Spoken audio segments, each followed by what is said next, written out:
Hey all. So recently I was browsing through videos looking for something to respond to, and just couldn't find a video to respond to. So I decided to go with my backup plan. Check Godless Cranium's video catalog, because holy crap, that guy's output is insane. Do I copy Godless and respond to one of the vertical video, unscripted, filming while you take a walk, low-hanging fruit people that Godless Cranium so often responds to? Wow, wow. Ooh, sick burn.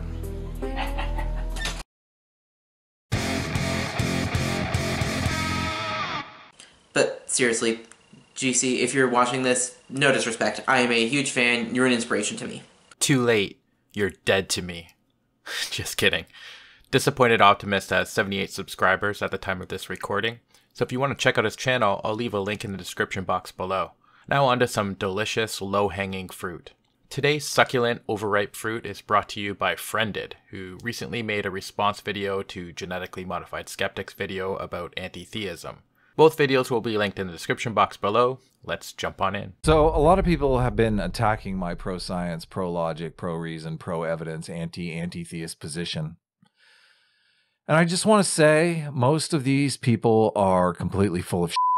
They have no idea what the they're talking about. They've never read The Social Conquest of Earth by E.O. Wilson or Descartes' Error by Antonio Damasio. They don't know about The Evolution of God or The Moral Animal by Robert Wright. They've never heard of The Righteous Mind by Jonathan Haidt. I'll spare you having to listen to Friended throwing more book titles at you, as if that makes his case.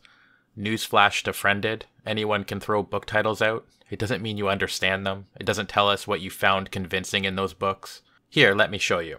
People who oppose anti-theism have never read Steven Pinker's Enlightenment Now, or Dan Barker's God, the most unpleasant character in all fiction, and Losing Faith in Faith, or A.C. Grayling's book The God Argument, The Case Against Religion and for Humanism. Hell, it's possible that they permanently stay away from newspapers and the news, since religion assaults us daily on our personal, political, and social lives. You can find stories about religiously motivated suicide bombings, religiously fueled hatred against the gay community, and even stories about government officials who couldn't stand to work under a woman because of their religious beliefs. The ironic thing about Friended is that he's not defending religion because he believes it's true. He doesn't. He's an atheist.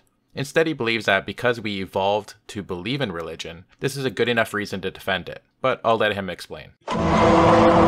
Religion is a problem. I'm a simple man. I like logic, reason, and evidence. Most anti-theists don't even really understand the evidence against their assumptions. Most anti-theists don't understand when they say Theism is harmful. they are making a claim. When you say religion is a mind virus, you are making a claim. You are presenting a hypothesis. You need evidence to support. I went looking for some evidence to support this hypothesis. I found zip, zero, zilch. I personally don't think religion is a mind virus, but you seriously couldn't find any evidence that religion is harmful. You said earlier that you're a simple man. Did you miss the Simple Man wiki page on Islamic terrorist attacks that go back to the 1970s? If you want, you can research each one on that list. Have you ignored all of history, in which religion has either been the prime motivating factor behind atrocities, or it has been used to escalate and magnify conflicts in which it didn't play a lead role? So if you went looking for evidence to support the hypothesis that religion is often harmful, you didn't look very hard. Try again. So let's look at my position. And this is the theory of the evolution of religion. So evolution works on survival and reproduction. Organisms have traits that aid in survival and reproduction. Better traits, better survival. Better traits, more reproduction. But things change over time. The environment changes, the organisms change. Random mutations make little tweaks in the physiology of the organisms. Are you falling asleep? You look like you're falling asleep.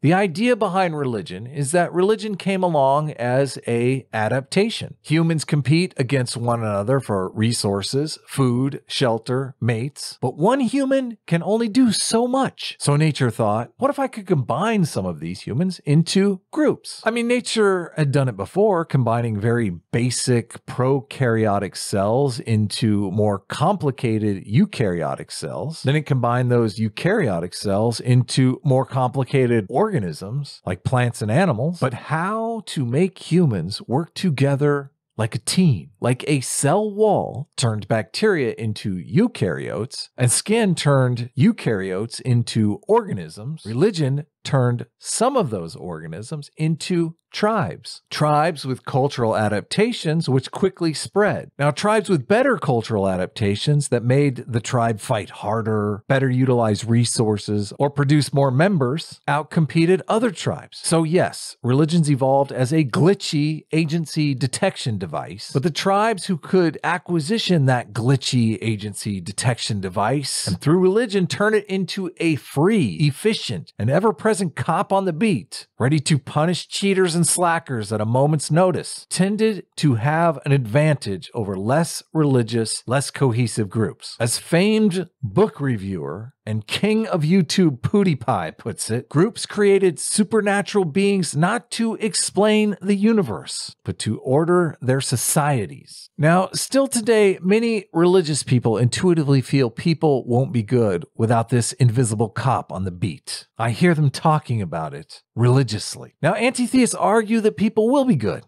that we don't need the cop in the sky or social pressure or anything. You can exert social pressure without believing in God. I'm assuming you're a law-abiding citizen, friended, yet you don't believe in God. You're a walking, talking example, or as you'd like to say, you're evidence that you don't need belief in God to live an ethical life. To be good, and they may be right. I just want to see their evidence. I want to see the evidence for their claims. I mean, if you're gonna make claims and argue that we should restructure society around your claims, I want to see your evidence, bitch. Here we have a list of the least religious countries, and we'll take America as an example of a first world religious country. The FBI reported that in 2016, there were an estimated 1,248,185 violent crimes nationwide, which works out to be approximately 386 violent crimes per 100,000 inhabitants. Okay, so I had a hard time finding reliable statistics on China, although the statistics I could find pointed towards their having better statistics than the US in terms of murder rates and overall violent crime rates per capita. Next on the list we have Japan, and they have a much lower homicide rate. And this article lays out some of the reasons why that might be the case, including less access to guns, a greater chance of detection, and surprise, surprise, the stigma, or social pressure you were talking about earlier, friended, associated with an arrest for any crime in Japanese society. Estonia isn't doing as well, but they still beat out America in most categories, although their murder rate is higher. In 2016, the overall crime rates dropped by 11% compared to the previous year. In Western Europe, homicide rates continue to fall, and those countries are on average less religious than America. Now, I'm not saying that America having more religiosity than these other countries is the reason why their crime rates are higher on average, but it does show that you don't necessarily need a highly religious society to have lower crime rates. Even if you agree with Friended in that religion is an evolutionary adaptation, that doesn't mean it's true or that other systems, ethical frameworks, or philosophies that more closely align with the truth as we currently understand it to be can't be implemented in its place. There's no reason to defend something you think is false. And I have a very hard time wrapping my head around any atheist arguing in defense of a religion or religions they actively believe not to be true.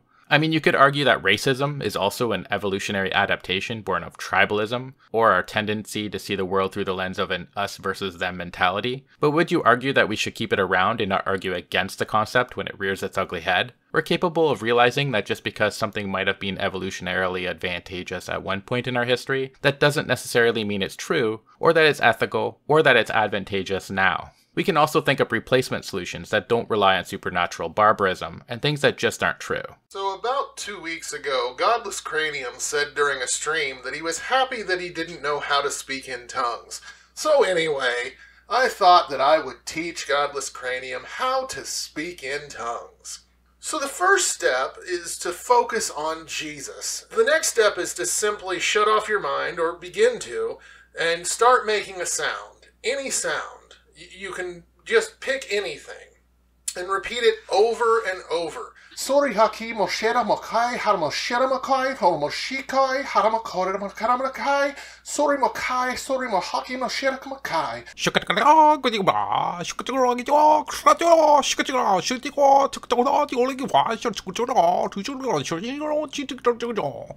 That's it.